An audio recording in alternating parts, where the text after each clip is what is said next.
Right, well, we're happy to have you here this afternoon. I'm Dr. Kelli Cummings. I'm assistant professor at the University of Maryland in special education.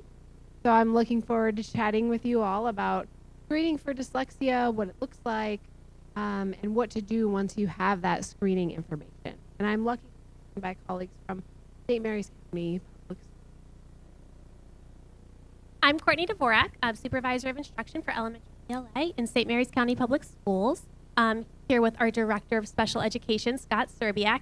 And we're just going to take a brief, maybe 10 minutes, just to share our story and our partnership with the National Center on Improving Literacy, which Kelli works with as well, and how we sort of really refined our universal screening process. So we're going to start with that, and then we'll turn it over to Kelli. So like I said, NCIL and SMCPS 2 years ago were lucky enough to begin a partnership. And in that, we were really working on selecting that universal screening tool. We also wanted to make sure that we were providing training to our teachers on how to administer the tool. And beyond that, we wanted to make sure that we were being actionable with our data. So for years, we had used a universal screener in St. Mary's County Public Schools, but we weren't really doing anything with the information that we were getting. So our big focus with this whole project was to build the capacity in teachers to understand what that data is telling them and to provide them some guidance on what to do with our students who appear to be at risk for reading difficulties, including dyslexia. And just to jump in, so when we started the process, first thing is we go right to the advocacy for teachers. Teachers stress a little bit because it's collecting data, they're a very busy schedule. So we met, and the very important piece of that was we developed school teams. And when we had the school teams, we met with those teams and we explained kind of the process, what it would look like, as well as really the special education department. And we've done, I feel, a very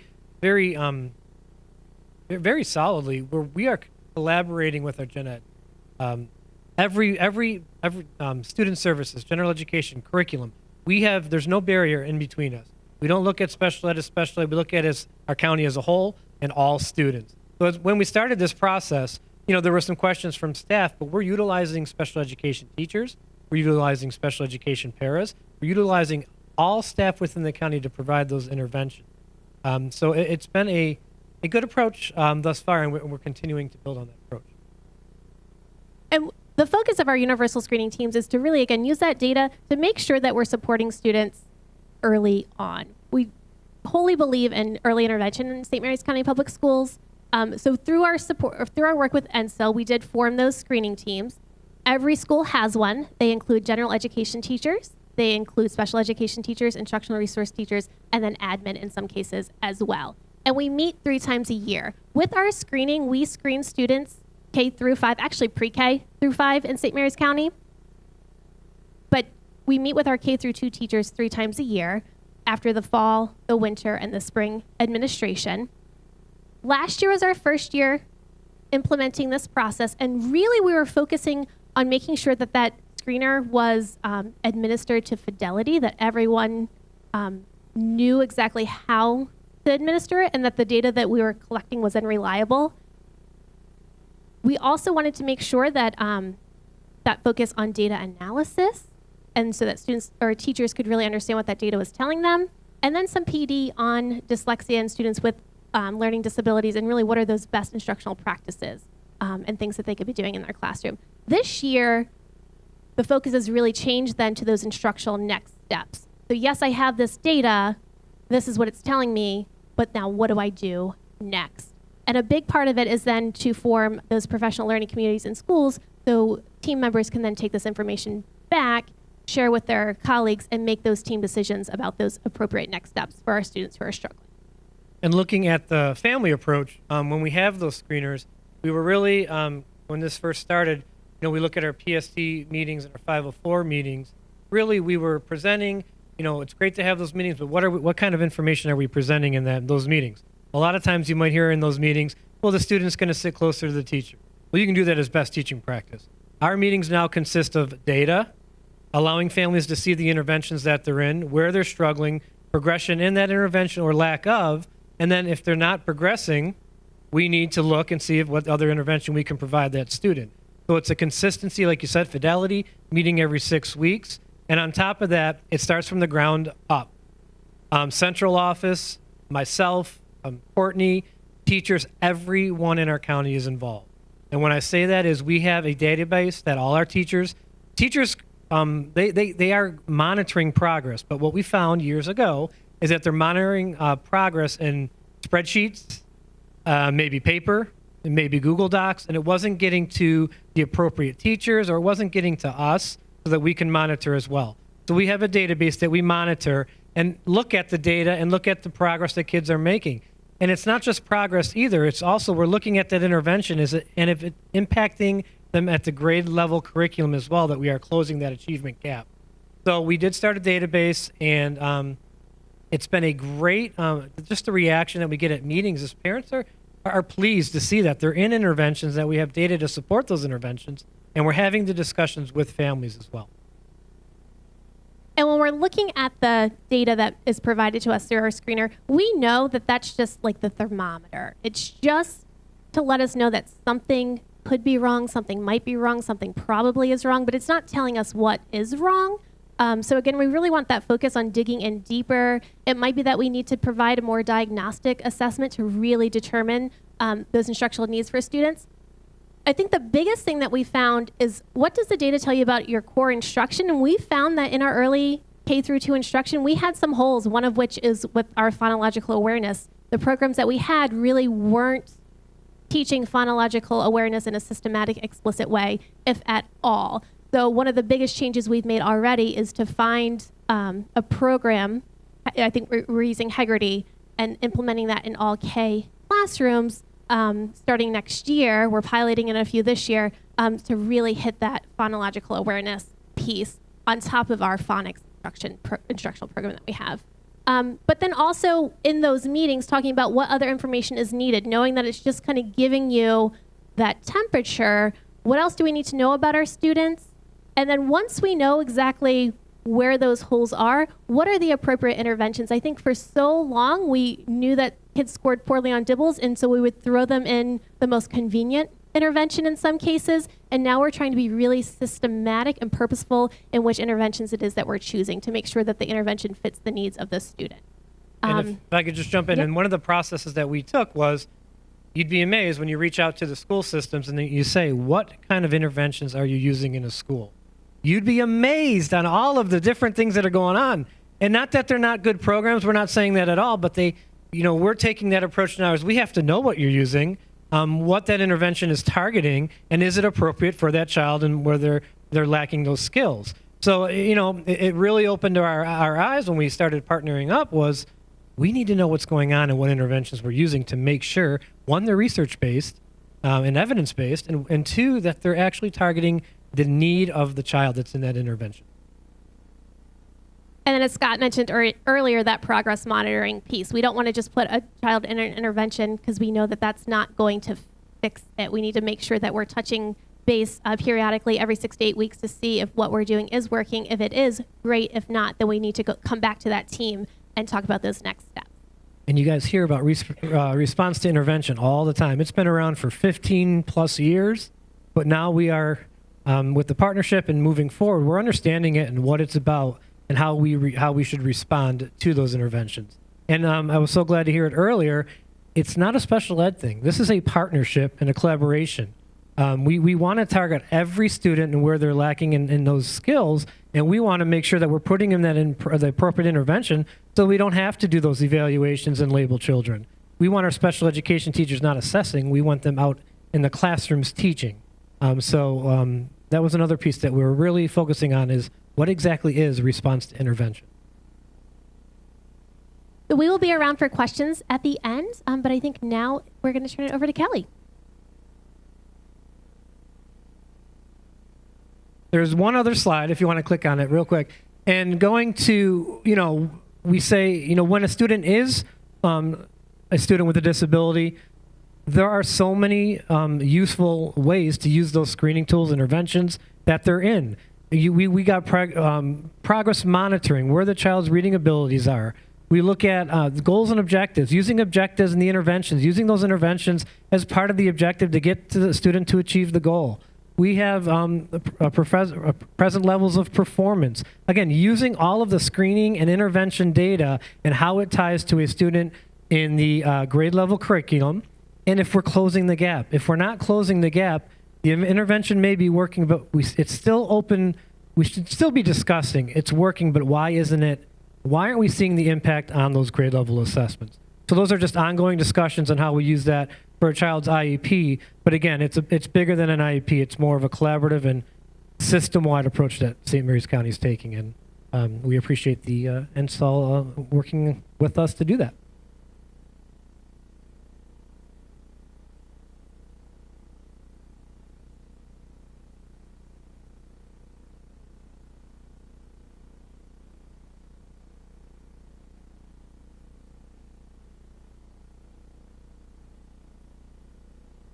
Great. Thank you to Courtney. They're doing a really amazing job with the county. And I'm just going to guess we will have some at the end of this session. So we are holding questions till then, but we'll have plenty of time to talk about them. So I'm here today to talk about what it looks like when you screen for dyslexia and the purpose of screening, which is to identify students early while they're not yet experiencing difficulties, but are forecasted to have some need for intervention unless we intervene. And so today I'm going to talk a little bit with you about the scientific model of how students learn to read, the international definition of dyslexia, what screening practices in dyslexia, what do they look like? And I'll show you actually a couple videos. I'm not sure if any of you who has seen those, but it's a basic example of what it might look like to screen. What scaling up screening measures in schools look like. Scott and Courtney have done a great illustration of that. What does it take to get an idea, pass it into schools, and then actually use those data to intervene, which is really why I think we're all here, because that's the way that students improve their reading.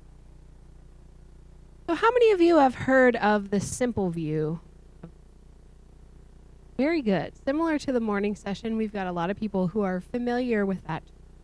And this is a model that was developed 30 years ago now with Hoover and Gow, and they have a formula for how reading comprehension, which is really the ultimate goal of reading, right? That you're reading for meaning and can learn new knowledge, new vocabulary from your reading. And that formula is that reading comprehension is comprised of decoding times language comprehension. Decoding times language comprehension. And so what that means is if you have no decoding, decoding is 0 in that formula, and you multiply that by language comprehension, which could be quite strong, the reading comprehension of that student is still going to be 0, right? Because any value multiplied by 0 equals 0. And that's how the simple view works. You have to be able to crack the code and be able to decode words and identify words. And then once that process becomes automatic, cognitive resources are freed up so that you can understand what you're reading and gain new knowledge. So students with dyslexia, they have challenges in this word recognition area, which includes several components like phonological processing, sight word recognition, and decoding, to name a few. But their language comprehension might be really strong, right? But the idea is that you really need both of those skills together working in harmony so that you can access new learning from text. And what I like about this picture, I don't know if any of you have seen this picture of the ropes before, but that's from a chapter in a book by Szczerbiak. And I like it because when we're teaching students, it's important to remember that we're not teaching skills in isolation. I think sometimes that can be the temptation. I know there are national debates right now about, what should we have phonics only, or should we have a whole language? And really what this picture is showing is that you have to have the instruction in word recognition. That process will become increasingly automatic, but you also have to be focusing on language comprehension and building background knowledge and vocabulary by having teachers read text, by engaging in read-alouds, and improving all of those aspects of beginning reading simultaneously to build a strong. So I like that visual because we have to have this strategic integration in instruction to build strong readers. And so the idea is that we don't teach one skill first and another skill. We teach them all together. And this is the international definition of dyslexia, where you've got a specific learning disability that is based in the brain, and it is characterized by these difficulties with accurate or fluent word recognition or decoding and poor spelling, as well as decoding abilities. And it originates from this phonological component in the brain. And the good news is that data have shown, Sally Shaywitz and others, that when you teach students how to crack the code and how to read and learn the associations between sound and text, that part of the brain improves. We're actually changing students' wiring as we teach them how to read. And so this is what we should identify early, and then we can intervene to address students who might be at risk for dyslexia or for other reading difficulties. And it's important to intervene early because we know from several studies that students who become readers by the end of first grade, students who are highly getting that skill down, they're reading connected text, and they're starting to answer some comprehension questions. Once we have students on that trajectory to become readers, then guess what? They stay there. They are readers in fourth grade. Over 85 to 87% of students who are on track and reading in first grade are also going to be reading in fourth grade. And on the flip side, if there are students who are not reading, struggling with decoding still, we're not saying they have to be excellent, fully aware readers reading very high level text, but they're reading text at their level. If they're not doing that, then they are also unlikely to be reading by the end of fourth grade. And so we have this issue where early intervention is very important. We can still, it's not as though we can't intervene with students in fourth grade or even in high school.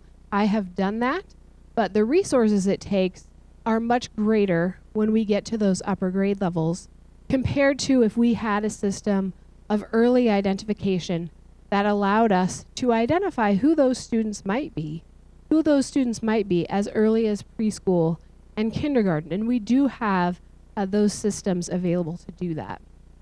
And here's just a picture of the studies that we've looked at, not that I've looked at, but others like Connie Jewell, where we can see that pathway where the good readers start to become better readers, and they're getting more vocabulary knowledge, and they're accessing more disciplinary literacy in the content areas. And then the poor readers continue to struggle, again, without intervention. Now, if we want to identify these students early, there's a problem here if we try to assess who's going to be a struggling reader using a test that requires them to read. That's going to be too difficult, and we will have these floor effects, right, which is where no one can engage in the skill yet, and so we don't see variability in those grade levels. All right, so we have measures, and that's why we do, to measure sub-skills and pre-literacy skills, because those can forecast students who might be at risk to become poor readers unless we intervene early, right? And so a lot of the screeners that we're talking about, and hopefully this bill is going to get passed, is on measures like phonemic awareness, phonics, maybe some oral language, rapid automatic naming, those types of measures, because they will forecast who might be at risk. And then you have the luxury of time, at least kindergarten and first grade, to really take those students who are at risk and make some sort of change. And that's the value of having early screeners, so that we know who these students are and we don't have to wait until there's a large gap before we can see them and then engage in remediation. So what does screening in reading look like? It's not, as you might think, it's not just collecting data. It's intended to be an entire system of data collection, and then people who help use that data and make sense of it, and then curricula that are available to intervene with students who are identified as at risk. And so it does include a component of data evaluation by teachers who are going to take that data and say, what does this mean for the students in my class? What sort of intervention do they need? It's going to require communication and collaboration with families, with the school team, with school leaders. You have to have a capacity building infrastructure, because we may not have all of the tools that we need to intervene right away. So we've got to align resources and build that capacity. And we have to have the multiple tiers of instruction and intervention. How many of you have seen a triangle like this? All right. What that triangle means, it's based on a public health model of triage, where we should have a base system. That's that green zone, the bottom of that triangle. And that's our core instruction for all students in kindergarten, let's say. And that instruction can and likely should meet the needs of most of the students in the building, right? And then we have some resources free to address students at risk for dyslexia, at risk for a reading disability, and we can really help get them back on track in supplemental support. So the upper two tiers of that triangle are supplemental instruction or intensive instruction. And they should be supplemental, not supplanted, and supporting students in general ed access that core program and catch up, get the skills that they need. All right? And that's why we have screening, so we can align students to intervention and so that we can get them to be better readers.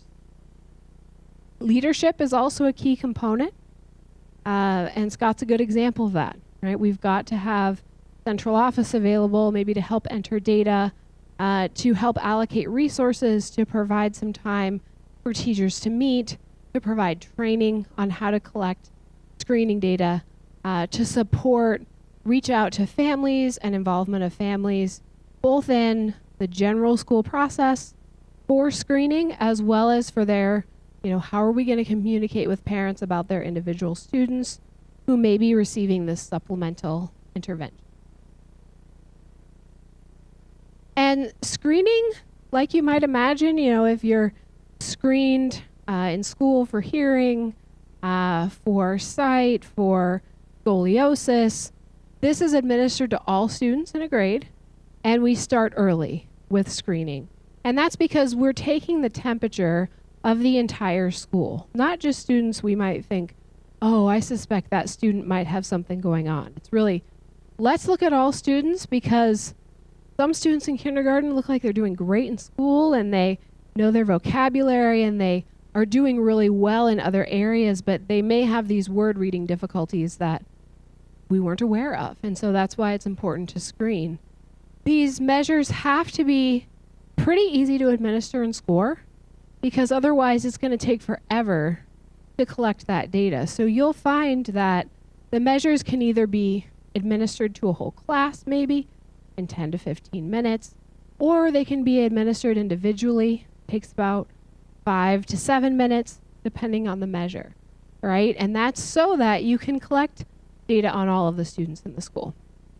And it doesn't take too much time away from teaching. The measures should be reliable, very consistent. You might give an assessment in the fall and the winter of kindergarten, or the fall and the spring. And you want those measures to be of the same difficulty and to work consistently so that not one is harder than the other or more biased than the other or something like that. I know that St. Mary's is actually screening 3 times a year, and that's great because you still have instructional time at the winter benchmark, so you have another opportunity to intervene right before it goes to the spring. They should be predictive of a later outcome, and most you will find have data to suggest that they are.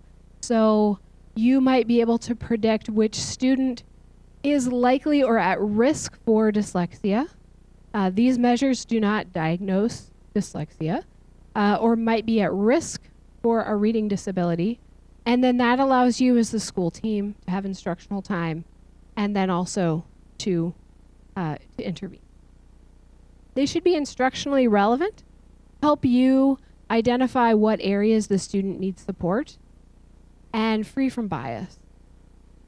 And as another component, they should be truly accurate at determining who is on track, who is low risk, and who is not, who is at risk.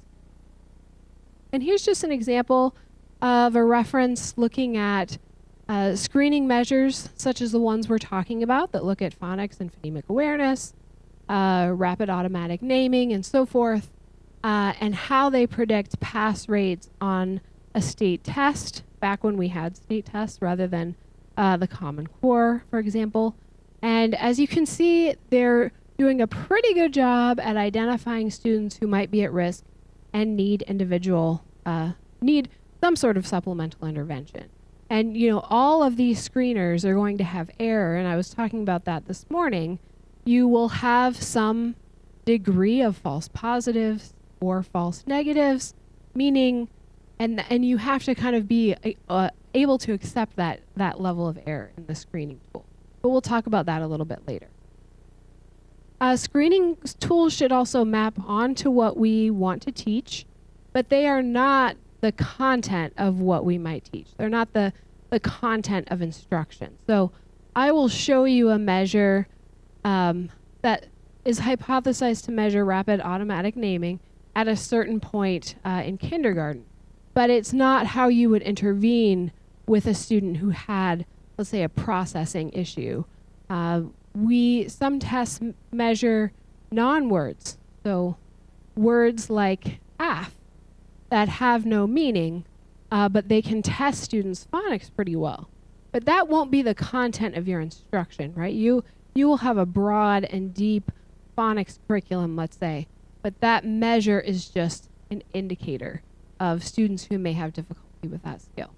So it should map on to our model of reading, but it won't define what your instruction. And then, as I mentioned earlier with the other slide with the triangle, the data are only as strong as your intervention system. And these intervention systems that fit into that MTSS, that public health model, should be flexible. It's not like if a student screens at risk, they're always going to be at risk, right?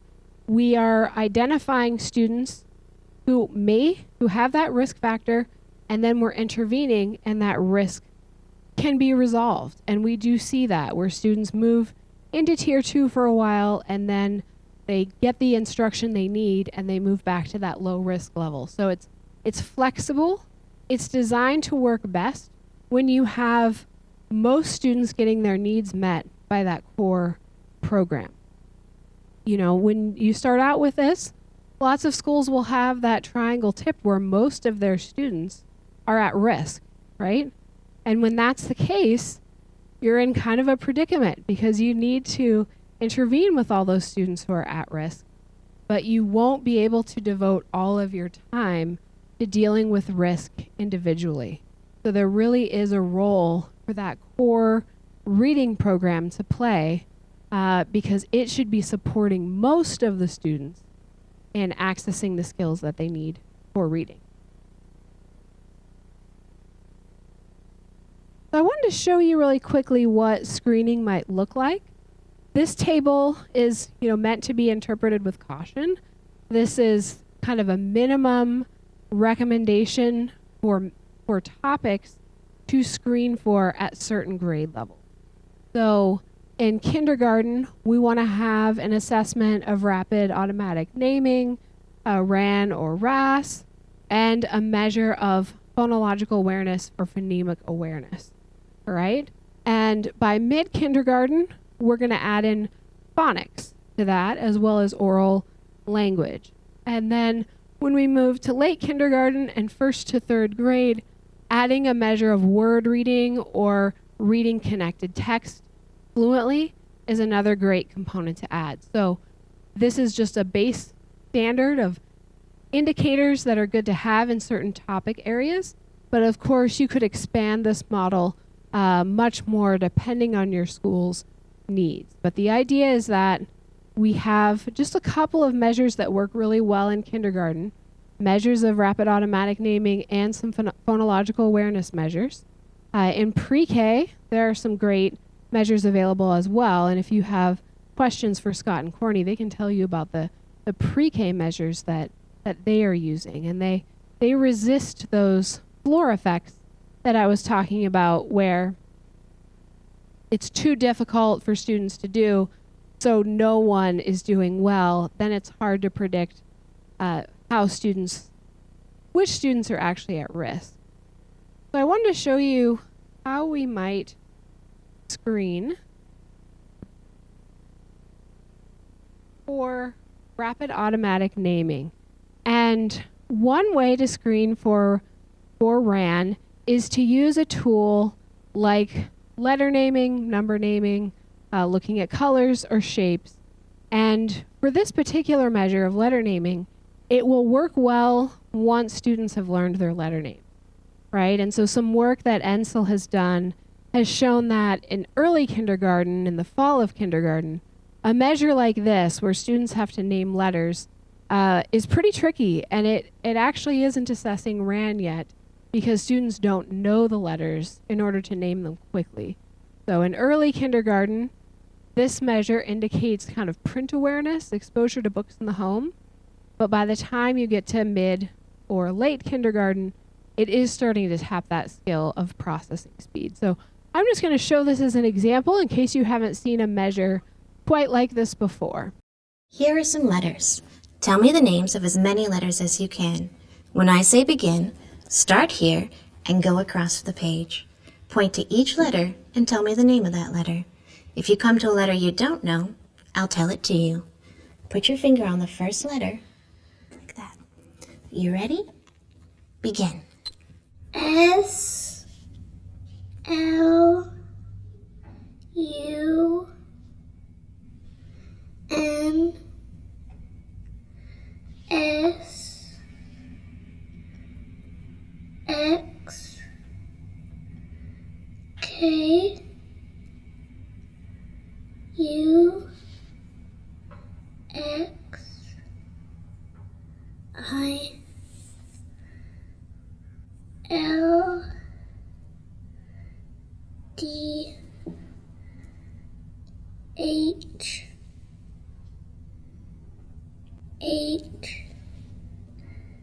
T C R D G T And stop. All right, so that's an example of an early kindergarten student reading letter names. She was pretty accurate, but going, rather measured in her responses. And so that's just an example of how that measure is given. And before students know their letter names, it's not a very accurate measure of RAN, but once they do, it can work very well in that. Phonemic awareness measures are very important as well. And I would say that's that's an area where I think, people could boost their screener by adding a measure of phonemic awareness. I think in some cases that's been missing. And so I wanted to show you what that measure looks like. Listen to me say this word, man. The first sound you hear in the word man is Listen, Man. What is the first sound you hear in the word man? Good. Is the first sound in man. Listen to me say another word. Moon. What is the first sound you hear in the word moon? Good. Is the first sound in moon. Let's try another word. Sun. Good. S is the first sound in sun. Now I'm going to say more words. You tell me the first sound you hear in the word. Land. Gift. Snail. Stove. Mild. Stream. Pears. Flare. Peace. Sly. Plate. Think. Sweet. Life. Blank. Doll. Sling. Stairs. Knees. Peak. Cream. Clang. Bag. Ride. Fruit. Porch. Flower. Race. Chin. Steam. Thank you. So how did he do? Really good. Yeah, very strong phonemic awareness skills. And that measure is looking at your first sound. So I tell you a word, you say the first sound in the word. And that is an easier task. So for younger students to look at phonemic awareness. For older students, we might say, tell me stop without the t sound, for example, and ask them to do more difficult tasks manipulating phonemes. But that's an example for younger students. And there's been a study of that measure as young as pre-K. So those measures, you know, you can see they're standardized, where the tester is saying standardized directions and then reading that measure to students and then asking them to do a specific task. And so these are standardized assessments, and it's important that they're, you know, kind of given that way every time so that we can be sure that any changes in student scores are due to their own growth and not changes in the administration. And so this is an example of a Dibbles measure where they're timed for 1 minute, and so that constrains how long the testing time is, and that allows this to be a shorter measure that can be used with several students, and it doesn't take too long. There's another more complicated or a higher level of phonemic awareness measure, and that's called phoneme segmentation.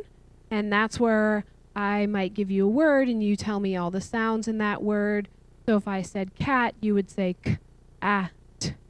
And students receive credit for saying each correct sound in the word.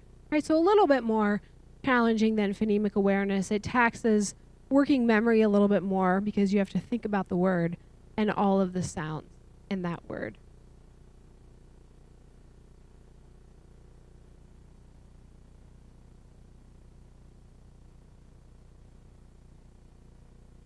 So maybe together with your partner, you can quickly turn to them and ask them to say the sounds in the following words: rich, past, see, hawk, roof, and shout, and see how you do. So take a couple minutes, talk to your partner, and see if you can say all the phonemes in that word.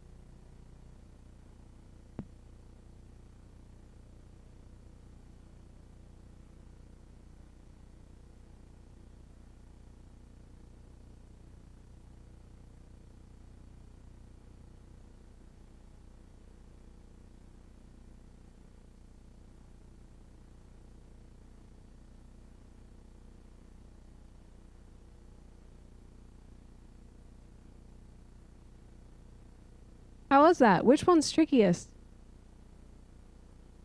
Hawk? Huh.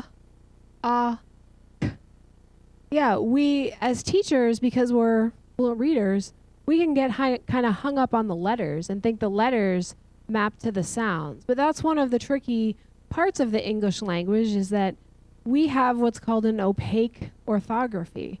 where we have 26 letters but 44 phonemes. And there are about 250 spellings for those 44 phonemes, right? So the letters don't map onto the sounds as some other languages with maybe a more transparent orthography do. So reading is difficult, and for students to have difficulty with it is expected and should be kind of planned for in our building. It's always good for us to check and make sure, do I know all the short vowel sounds? Do I know the difference between a digraph and a consonant blend? And that's something I've been teaching my teacher prep students at University of Maryland, right? They just took a quiz on that the other day to make sure that they knew how to produce sounds and hear if a student said the correct. And here's a sample pronunciation guide. If anyone's interested in a full pronunciation guide, I'm happy to share it, but it goes through specifically those long and short vowels and vowel digraphs, and make sure that you know what those are before scoring a student on an assessment. For those of you whose schools are selecting a screener, or if you're involved in that process yourself, there are some considerations when you're selecting a screener that I'd like to go over with really quick, and then we might take a few questions and go a little bit deeper on selecting a screener if you'd like. But there are 3 key factors to consider, and the first one is that consistency piece, the reliability. So if you are giving a screener 2 or 3 times a year, you want to make sure that the screener is of the same difficulty both times. And so that's the consistency of data across time, across observers, and across test form. Because for most of these measures, you won't give the exact same form in the fall, in the winter, and the spring. It'll be something different. And then validity is, does this test measure what it says it measures? And most of the time with these reading tools, that's pretty easy to see. In the old days when we used really complicated achievement tests or cognitive assessment, sometimes that link wasn't directly there. It would say it measured something, but actually was tapping a different skill. So you want to make sure that if the test says it's a phonics test, it's actually testing phonics and not math or some other unrelated skill. It also should lead to appropriate decisions. So there should be some evidence that this tool is able to predict who's likely to be at risk, who's likely to be low risk, and it can do that pretty accurately. And then classification accuracy is kind of an extension of validity. Can I tell which percent of students are correctly classified as low or high risk? And test authors should report that. And there's a great place to look if you want to see what tool that your school picked or evaluate a screener yourself. And the National Center on Intensive Intervention Tools Charts, that's a great place to go to sort of see what is out there. They use a consumer report style of reporting. So for each measure, they'll report on the reliability, the validity, the classification accuracy, whether or not a bias analysis was conducted. And they'll use those little circles. So like a full circle will mean that the evidence was clearly there and compelling, a half circle, an empty circle, and then I think they use a line if the test authors just didn't report anything, for example, which is possible, and it's good to see that. The last update was July 2019, so I would expect another update soon. American Institutes for Research, downtown DC, they are actually the ones who have the grant for this tools chart, and they update it fairly regularly. So if you don't see your screener there, you may see it soon.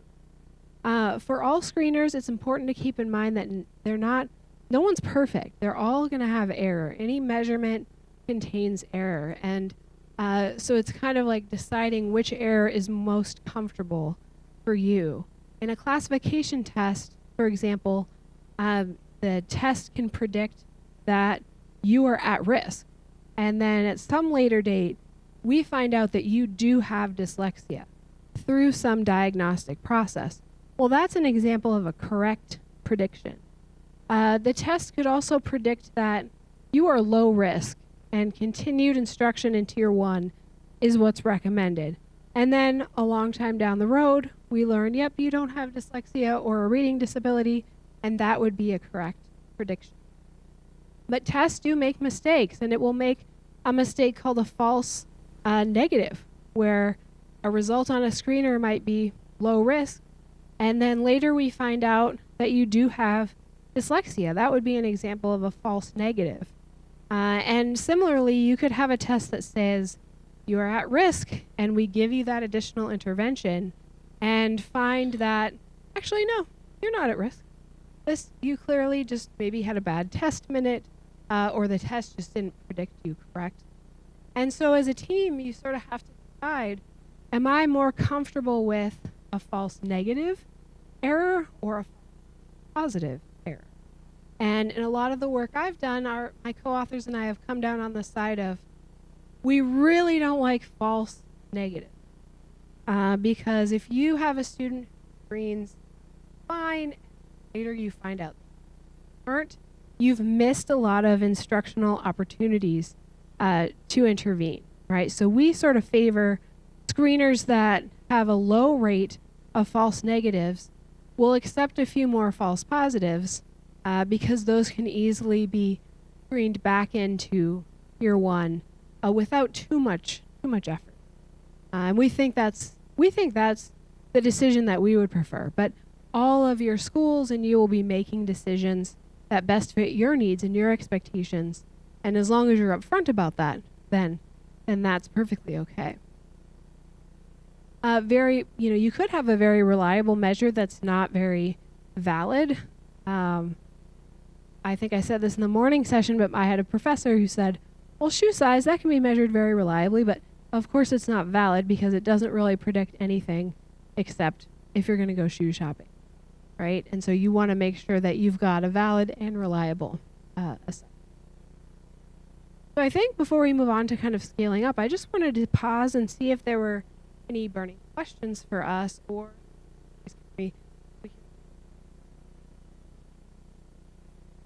yes.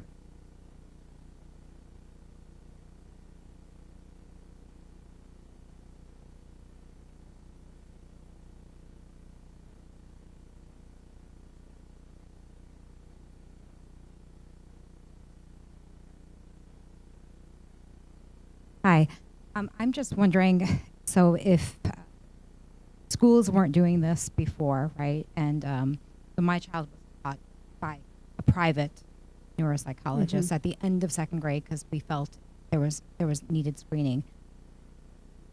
I'm gleaning from all the sessions that kindergarten and first grade are the most critical times to it, per se. Yeah. How much do children lose by delaying identification and screening, like second, third? Because I heard that exponentially now you're having to run even faster to get to where they need to be. Yeah. That's a great question. I don't have a number of how much you're losing, but I think, we know from what we have is just that gap continues to widen from the end of first grade on. And it's not, like you're saying, it's not that it can't be remediated, but remediation costs more than prevention. Yeah. So I'll be interested to see if there's any, studies that have been done that show actually like the achievement points or percentile ranks that students are behind if they aren't diagnosed early. Yeah. But I don't have specific values for that. Hi. I have two questions, but you can, if you don't have time. My first question is about the administration of screening, because here in your videos we saw the teacher doing it with the student. And I know that there's computer-based screening. Yes. And so I was just wondering how that works, particularly in the early grades. I just can't conceptualize it. So if you could maybe address the computer screening. And then I'm wondering, as a child gets older, is it cumulative? Or if a child's in third grade and you give them the screener and the child fails at third grade, then do you give them the second grade screener or the first grade screener? Or, I guess I'm kind of wondering how that works. If they spectacularly, because we have kids who are 2 years behind, right? 3 years behind in reading. I'm kind of wondering about that. Yeah. So for the first question about computer adaptive tests, there are kind of two types. First, there's a computer, I would say, assisted test. And there are apps available. You can test on your laptop or on an iPad. And basically what that's doing is you have the paper form, and you're using technology to sort of assist with your scoring of that. But everyone gets the same items if they're in the same grade level. And then a computer adaptive test, the GRE is an example of that, where you take your first item, and if you get that right, then they're going to give you another item that's a little bit more difficult. And if you don't get that item right, they're going to give you a little bit of an easier item, and they're going to estimate your score based on your performance on those items. And so what it might look like is a classroom goes to a computer lab, or maybe some tablets are brought into the room, and the students will take the assessment on their own in a group. Is it read aloud to them, like to the kindergartners and the pre-K? Like, depending on the measure, yeah, it might be read aloud either online by the software, by a reader on there, or I know sometimes if it's still administered one-on-one, the teacher can provide those directions. So it really just depends on the assessment. And then as to, if you had a third grader who didn't pass or who was identified as at risk on a third grade screener, you would probably move directly to intervention. And unless that was a student who you had no other information about, then you might gather some more information. But usually by the time a student is in third grade, we kind of know a little bit more about them. But of course, if it's a new student to the building, yeah, you would want to screen them on their grade level. And that's really important, that screening is always done on the grade level. They're in. Yes.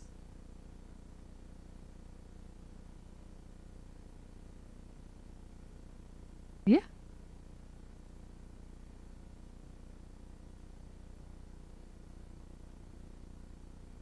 I'm not sure if this is totally relevant, but foreign language is a requirement in high school, yes. right? And I am now seeing how difficult the English language is, watching my daughter with all the interventions. What is your recommendation regarding foreign language, or like or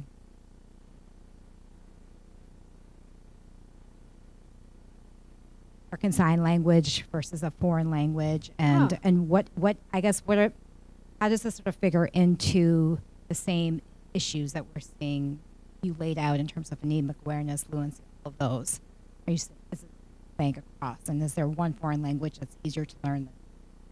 There are other languages with more transparent orthographies, and Spanish is one, and Italian is another one, and then of course there are much more complex patterns of phonemes and tones, such as in Mandarin, Chinese, and so we kind of fit right there in the middle.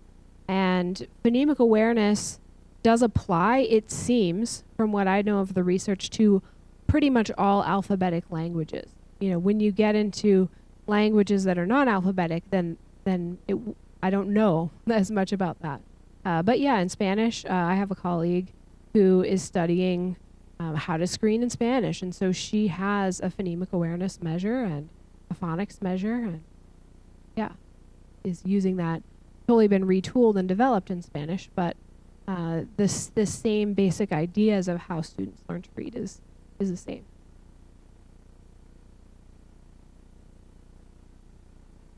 Yes.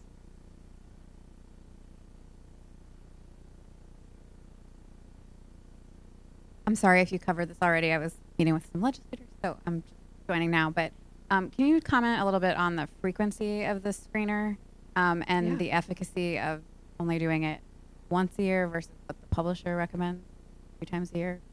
Screener that are supposed to do. Yeah, that's a great question. So generally, screening is recommended at 3 time points, and that would be the beginning, the middle, and the end of the year. And the reason for that is you have another chance in the winter to sort of realign and see where students are. For those students who screened maybe low risk. If you have a student who is screened at risk, maybe you give them that tier 2 intervention, it's supplement to the core. You're going to be seeing them and probably progress monitoring them, like Courtney and Scott were talking about, every week or every month, seeing how they respond to that intervention. But if you don't have that, then the universal screening is kind of your progress monitoring measure. So I would say it gives you a chance in the fall to see where you are, make a school plan, implement that plan, and then in the winter, see how things work. So I really like those first 2 assessments. And then, once we get to the spring, that assessment is still important. It aligns to, it captures the whole school year. But by the time we get to a test in the spring, there's nothing more I can do as the first grade teacher or the 5th grade teacher. Like, they're moving on. So I really like to have that additional winter assessment point.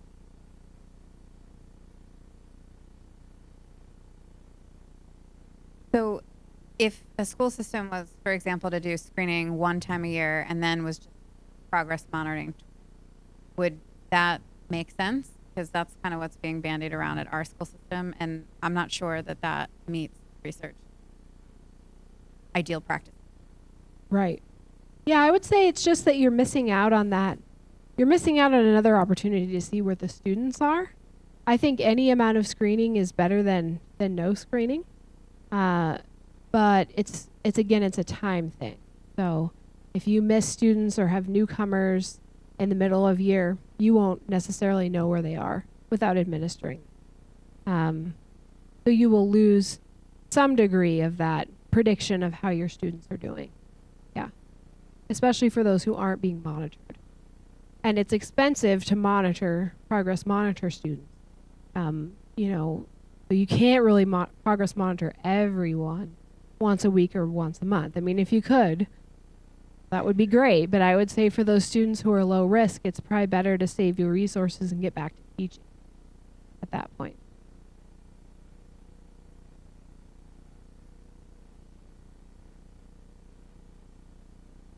Be looking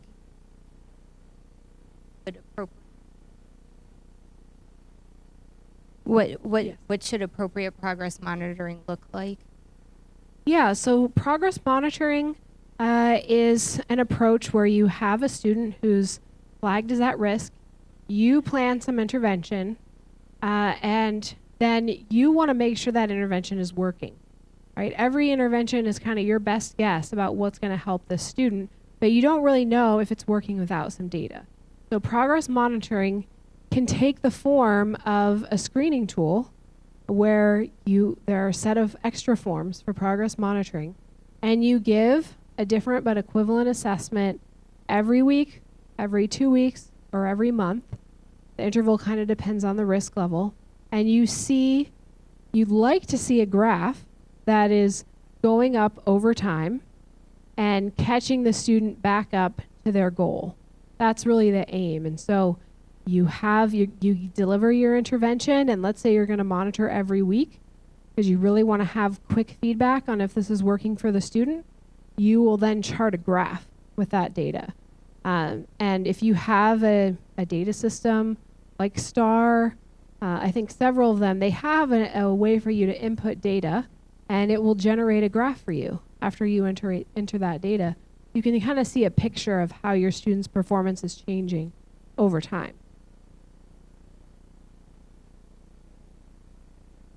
Did that get at your question? It did. And when you see that a student's not closing out quickly enough, doing repeated screeners, what would you recommend that they do? Yeah, so if the student is not responding to my intervention and I have a way to intensify it, like maybe I have a tier 3 support, I have a more intensive level of support, it might be an opportunity to move the student to that so that we can accelerate their progress further. Maybe we can change something about the intervention. If you go 6 to 8 weeks and the student isn't making progress, it is a signal that it's time to make a change. And so that could be retooling the intervention. I'm not focusing on the right sounds that the student needs to learn. They don't know their short vowels, so they're not making progress. It might be teaching the student in a smaller group. It might be adding more time. It might be teaching a little bit more directly and explicitly.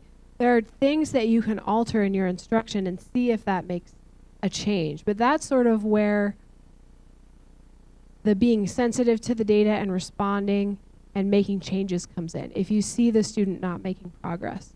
And at that point, you're looking at their individual progress, let's say from week to week or month to month. Hi, this question is more for the St. Mary's folks. Since there are a bunch of parents here, I'm super impressed with all you're doing, and your IEP meetings do not sound at all like they are not like my IEP meetings. So in theory, all the counties across the state are going to be implementing these screenings. What we're seeing is that parents are not always getting that information, and that information is not being used in IEP meetings or 504 meetings to really understand how the students are making progress or not making progress. So what advice do you have for parents at the other table that doesn't quite have that kind of system that you have? So as a parent, you always have a right to ask. At those meetings, I'd like to, can you present me benchmark data, assessment data that's going on in the classroom, or intervention data that's going on? One of the things that we found, again, this is my second year in, and when we started this process, is teachers were collecting data. The data was being collected, but we didn't know where it was. Like, we have the data, parents were sitting in those meetings, teachers were able to speak to it, but the benefit for a parent is to see it, understand the intervention, and where the progress is being made, or again, where the lack of progress is being made. And as that kind of said, if it's not, and we meet it in 6 weeks, it's not working, or we don't see it, we see a steady trend, we need to revisit. Again, more time, maybe a smaller group, or maybe a complete different intervention at all.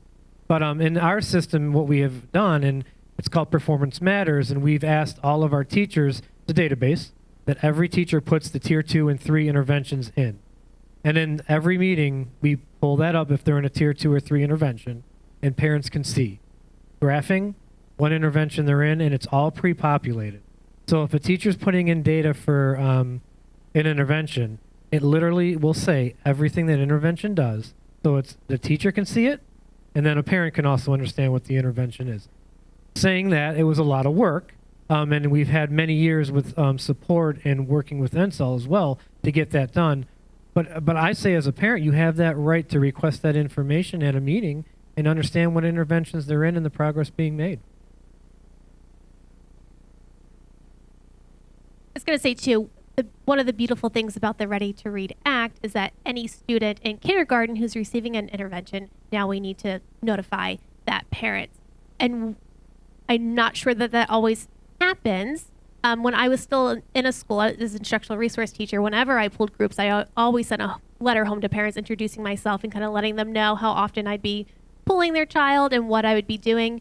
So knowing that that's going to be common practice in K, I think it's worth taking a look system-wide to making sure that it's common practice K through 12, just that parent communication piece. So then you at least are alerted that something's happening and something's going on, whether or not they have an IEP. I actually have a question about how you got started with NCIL and how that partnership began and how you are currently working with them. Because I'm in Baltimore County. They're actually ahead in a lot of areas, but I didn't even realize that this would be an opportunity. So. It all started when the assistant superintendent came into my office and said, hey, I know that our superintendent, Dr. Scott Smith, worked with Decoding Dyslexia on sort of not creating legislation, but creating some best practices for supporting students with dyslexia. So he was on that task force, and I think through that relationship with Decoding Dyslexia, and then NCIL came in, and it's been a beautiful partnership. We're extremely lucky to have had the opportunity. So I think it was just kind of chance that all of those stars aligned. And also, it starts from the top up. It starts at the top, and I will tell you, Dr. Smith, Dr. Montgomery, they believe in it, and they support it, and it's supported throughout the whole system. And the time is given. I advocate for teachers in special ed all the time because it's a lot of work, and it's a lot of work on teachers to do that data and it's a lot of work. But when it's supported, there's plans in place, and we have people that go out to support schools.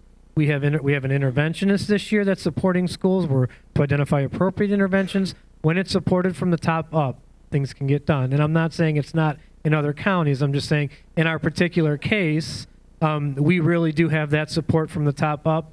We believe in it. We're seeing progress. And I was just talking to Courtney earlier. Our special ed, although we wanted to see them skyrocket, we slowly are closing that achievement gap.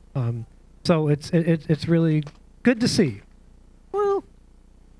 We got the original funding through a grant that I wrote through MSDE. So that's where the original funding came, so that we could really form those universal screening team meetings, that we could provide substitutes for teachers to come together, that we could provide stipends for teachers to meet after hours in those PLCs. And seeing the impact of that and the importance of that, once that grant was finished, our county found other funding to continue that work. And I think that's key. So I guess as a follow-up to that, if counties are interested in connecting with NCIL, is that something that they need grant funding in order to facilitate that partnership? I mean, I guess what advice do you have for counties that are interested in doing what St. Mary's County is doing?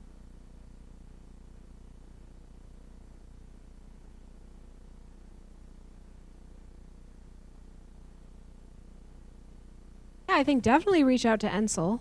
My slides will be up online, and their email address and their page is in there. They have funding to work with some amount of schools, and so I think that would be what I would recommend. Yeah, just reaching out to them directly.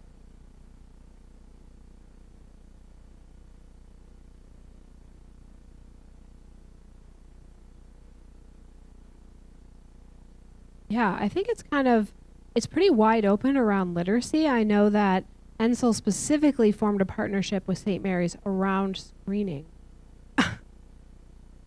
and was using St. Mary's as kind of a beacon site, which I think is definitely seems like the case here in Maryland. To make sure they're implementing their screening procedures correctly. And I think that partnership sort of naturally happened. But definitely contacting them is a great place to start. They have a ton of resources and people in Maryland who can provide things like professional development or consultation and so forth. So I think definitely that's a resource to reach out to.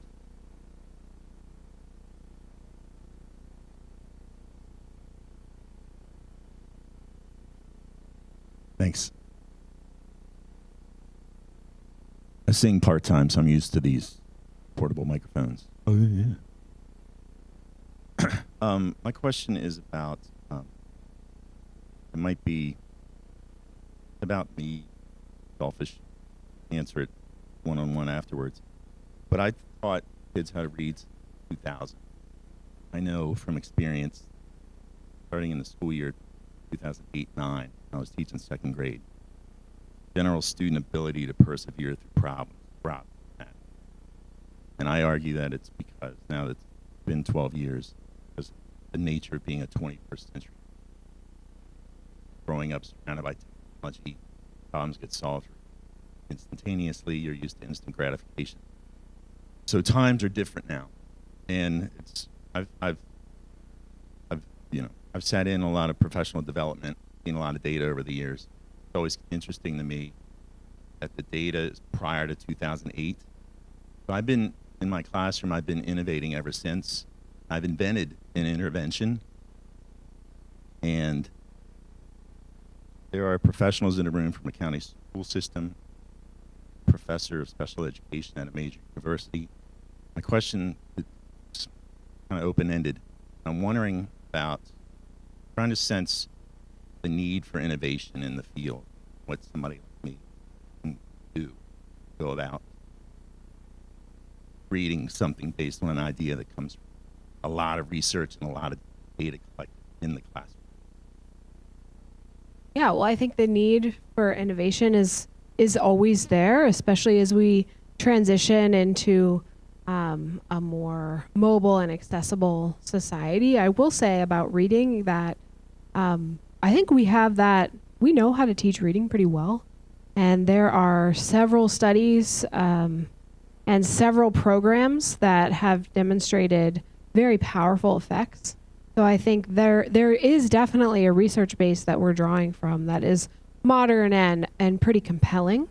And what, research has demonstrated and what we have seen over time is that it's this integration of big components of reading into a seamless experience for students, and how that's delivered, what that looks like might change over time, but I think those core ideas, we have a pretty solid foundation on those. So I would say the need for innovation is always there, and I'm looking forward and thinking about math next, and how we need to kind of come up with that, even more interventions for that area. But in reading, we've got a pretty good idea of how that's accomplished.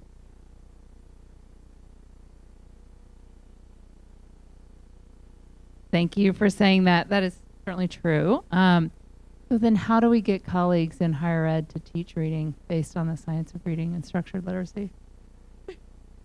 I know your department's doing it, but Yes. how do we get other higher education to do exactly what you said? Oh, higher education. Yeah, higher yes. ed. Our higher eds are not prepping our teachers in the general education realm in the way that is based on the science that you say is, you're right, it's extremely clear. So what is your advice for us as advocates to try and move that? Yeah, that's a tricky one. That's a tricky one. And I'm being filmed, so yeah, I think there was a recent report that just came out on teacher prep and inclusion of the standards, NCTQ, I think. And that has improved since their first measure of that. And I think that's good that it's growing and we're measuring it. So I think that's a good first step. It is, it's just a continued challenge. I agree. And people are products of their training, and that makes it difficult to change. Yeah.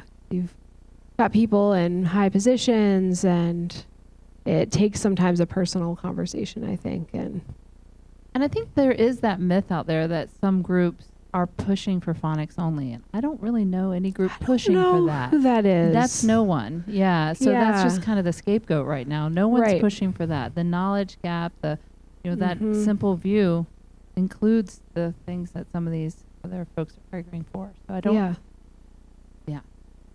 Get over that hurdle. We do. Yeah. Yes.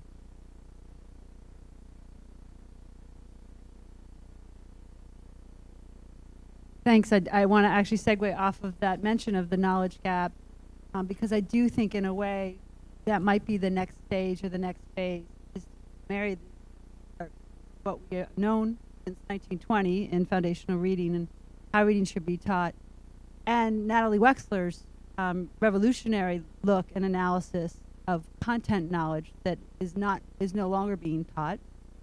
And it would be really interesting from research perspective to see what happens when we can really integrate these two approaches that are critical. That's one thing. And I don't want to also leave aside your question about math.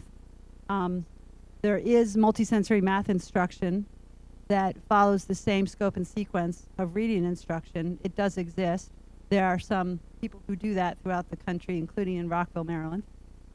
So if you're interested in looking at that, it is based on the concrete representational approach endorsed by the National Center for Mathematics.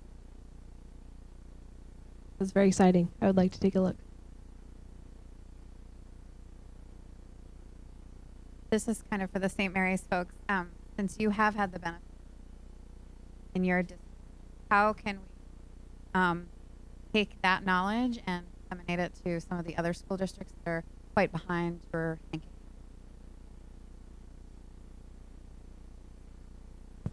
Well, I will say that we are in constant communication with other counties, and I really do respect that about the state of Maryland. We are talking, and we want all students to succeed, whether it's our county or other counties. So I will say that NCIL has been brought up in many occasions in conversation, and we want to do what's best for kids. At the end of the day, every county and system does. First and foremost, we all care about kids.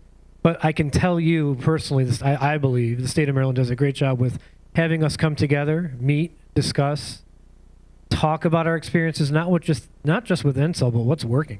Like what's working, taking what we've taken from NCIL and really reestablished a lot of the way we think in St. Mary's County. But now, what else? What's the next step for us? I mean, we're there, but there's always room for improvement, and we're looking for that next step. And we get that from other counties. There's other counties doing great things out there. So I think just having that dialogue and discussion, the word is out. I can tell you now, and the state of Maryland is always with us to have those discussions. From the meetings that I attend and where I'm at. I would say too, I think today is a great first step. I've met 2 other reading supervisors today who I've known by face and at MSDE meetings, but I've never had a conversation with, and they're like, I want to hear more. So I just think the more that we get out there and have the opportunity to share our story, I think, that's a step in the right direction.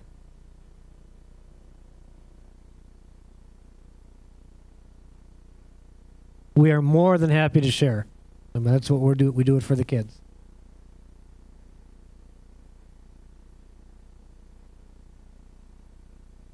All right, I think we are getting ready to wrap up, right?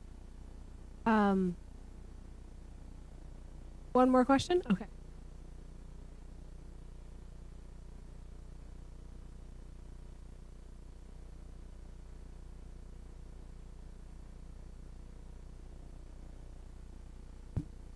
I'm not going to use this. Can you just describe how you're screening your ELL? Your first.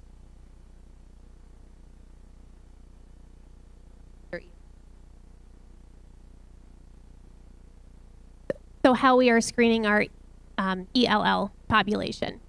St. Mary's County has a relatively low population of English language learners compared to a lot of other counties. I know there was just some new guidance that came out on screening. I need to sit down with our supervisor of English language learners and to kind of take a look at that. So right now, I don't think we have any differentiated processes in place. Especially because we're screening so early. So I don't really think I can answer that for you. I'm sorry.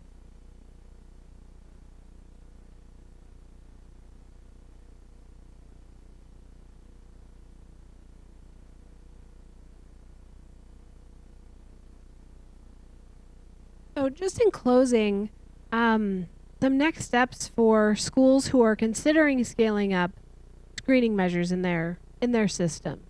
And I think the first is having that system of instruction supports for students once you find out if they're at risk to then plug them into that support. That's very important. Also having priorities for how you're going to select a screener. Just one example is, are you going to prioritize minimizing false positives or false negatives? Do you want to use a computer adaptive test, a computer assisted test, or paper and pencil? And how are you going to negotiate, making copies and those sorts of things? Determine when you're going to screen, fall and spring, or maybe adding in that winter assessment. Other indicators. Having that support from leadership to establish a meeting structure for grade level teams, or if it's a smaller school, having the early grades all have an opportunity to meet. And then identify how you're going to keep families and parents updated. So not only about your overall screening practices, but for students who are identified as at risk, how are you going to keep them informed of their progress in relation to intervention? And think of a systems-wide way to address that. Think about how you're going to collect the data. If it is a computer adaptive test where they can go to the lab and get that information collected, that's one thing. But a lot of these screeners that we're talking about are individually administered. So you've got to have either teachers could assess their own students. Maybe you will use something like an approach that I've seen before where there's a group of retired teachers and they want to come in and help you assess your data. I have seen that before in a couple of states.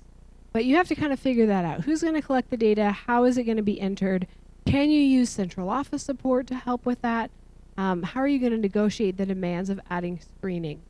And then people will need to be trained on how to administer and score these measures because they are standardized and they should be given the same way to every student so that we can see any differences in students are attributable to their skills, not to changes in reliability or examiner issues. And then, can you consider adding in progress monitoring, especially for those students who are in need of the most support, so that it's clear if they're responding to your intervention?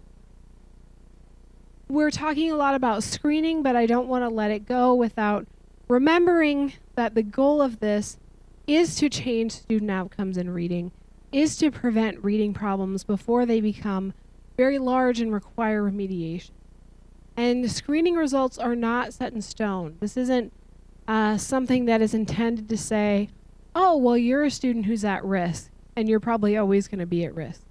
No, it's forecasting risk, and you teachers are here, and parents are here, and other school supports are here because we care about kids, and we can change that prediction. Students not always going to be at risk if we provide intervention. In fact, we should see students regularly moving from supplemental intervention back to poor and being low risk. Always focus on the big ideas. What are we trying to do here? And remember that reading is the point, right? Not just collecting data, but getting students to read. So with that, I thank you very much for joining us here. I think we're going to be around for the rest of the afternoon if you have questions. Don't hesitate to stop by. And